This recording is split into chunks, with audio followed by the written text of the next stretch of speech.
Just before we move on to editing our app and changing the way it looks and behaves, I quickly want to show you how to open up the sample projects that come with the course. So after each video, you'll see that there's a sample project that you can download to view the actual content created in that video. A lot of people ask how to open those. I want to show you two ways to do it now.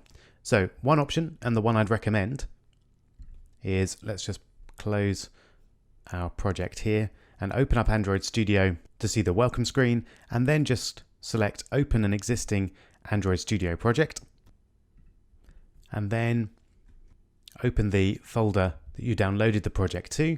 Hopefully you've unzipped it and you should see the project there, example app, and then open. And then it will load the app from the file contents. But another way of doing it, let's just close that down again, is to navigate to the folder itself. And this is where people sometimes get a bit confused because it's not obvious which file you actually click on to load the project into Android Studio. The answer is you double click the build.gradle file. And then if that's the first time you've done it, you'll need to choose Android Studio as the application to associate Gradle files with.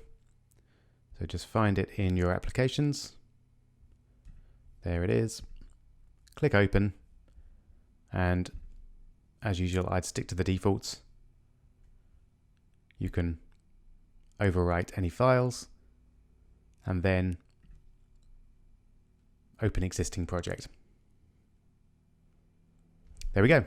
So those are the two ways to do it. I'd recommend using file open either within Android Studio itself or on the welcome screen. If you want to do it directly, you just double click the build.gradle file.